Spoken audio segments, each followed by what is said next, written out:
किसी ने क्या अद्भुत बात कही है।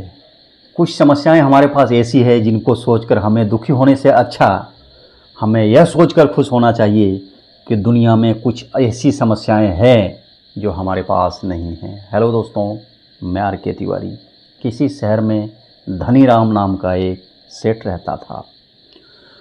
उन्होंने माता लक्ष्मी की तपस्या करने के बाद उनको खुश किया और उनके घर में माँ लक्ष्मी की वास हो गई। माँ लक्ष्मी की वास होने से धनीराम के पास खूब ज़्यादा धन दौलत, घर, महंगे गाड़ियाँ, यूँ कहें कि उनके पास ऐशो आराम की सारी चीज़ें बहुत ज़्यादा हो गए। उनके दिन मज़े के कट रहे थे। जब उसके पुण्य का दिन ख़त्म हो गया तो एक दिन स्वप्न में माँ लक्ष्मी आई और धनीराम सेठ से कहती है, धनीराम, तुमने जितना भी पुण्य कमाया था वह तेरा ख़त्म हो गया और अब मेरा जाने का समय आ गया है। इसलिए तुम्हारे पास सिर्फ एक दिन है। मैं तुम्हारे घर में और एक दिन रह सकता हूँ। इसलिए मैं तुम्हें एक वरदान मांगने के लिए कहता हूँ।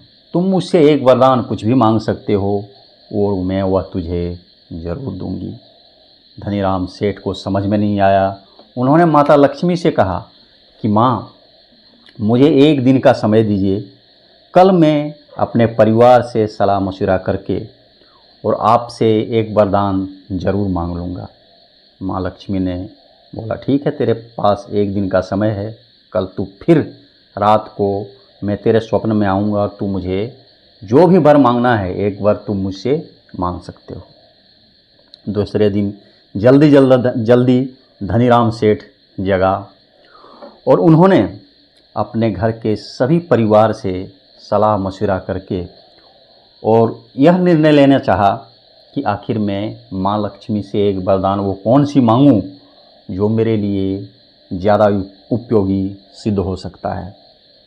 उन्होंने घर के परिवार से एक एक कर सबसे सलाह मांगा। सबसे पहले उसने अपनी पत्नी से कहा, उसके बाद अपने बड़े बेटे, छोटे बेटे, फिर अपनी 2 बेटियां थीं उनसे भी सलाह मशवरा लिया। उसके बाद सब ने तरह तरह के सलाह धनीराम सेठ को दिए। किसी ने कहा धन दौलत मांग लो, किसी ने कहा गाड़ियां मांग लो, किसी ने कहा ऐशो आराम की चीज़ें मांग लो। जो जिसके मन में आया उन्होंने धनीराम सेठ को सलाह दिया। लेकिन धनीराम सेठ की जो छोटी बहू थी वह बहुत समझदार थी, वह बहुत पढ़ी लिखी थी।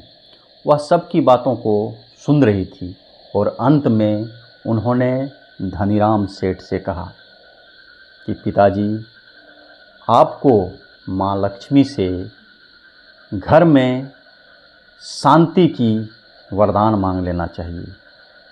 सबका मेल जोल, सबका स्वभाव एक सा होना चाहिए और प्यार से हम आपस में खुश रहें। यही वरदान आप माता लक्ष्मी से मांग लीजिए।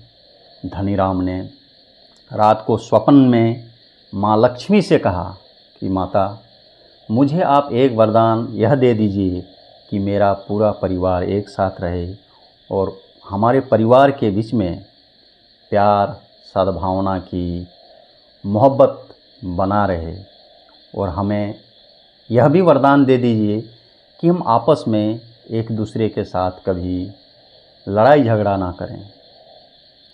माँ लक्ष्मी ने धनीराम सेठ से कहा कि जिस घर में प्यार, मोहब्बत, आपसी सौहार्द हो, एक दूसरे की समस्याओं को हल करने वाला हो, जिस घर में बुजुर्ग का सम्मान हो, बड़ों का सम्मान हो, जिस घर में महिला की इज्जत हो, बच्चों के प्रति प्यार हो, उस घर से मैं जा ही नहीं सकता।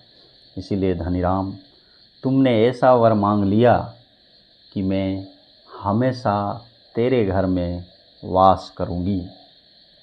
इसलिए मैं तुझे ये वरदान देती हूँ कि तुम्हारे घर में जितने भी सदस्य हैं आपस में प्यार मोहब्बत के साथ रहेंगे और हमेशा खुश रहेंगे और मैं भी तुम्हारे घर में हमेशा रहूँगी। दोस्तों, यह एक छोटी सी कहानी है लेकिन इस कहानी का सार हमें ये सिखाती है कि भगवान भी वहीं वास करते हैं जहाँ छोटे बड़ों का आदर करे, सम्मान करे।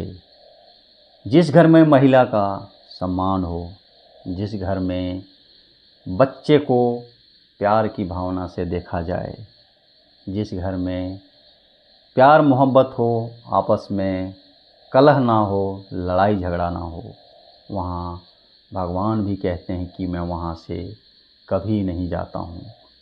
और आप चाहे कितने भी बड़े अमीर हो, अगर आपके घर में शांति नहीं है तो ये यकीन मान के चलिए कि उस घर में लक्ष्मी का वास हो ही नहीं सकता। इसके साथ ही दोस्तों, जाते जाते एक बार फिर से ज़िंदगी में खुश रहिए, व्यस्त रहिए, मस्त रहिए। मिलते हैं नेक्स्ट एपिसोड में, तब तक के लिए नमस्कार।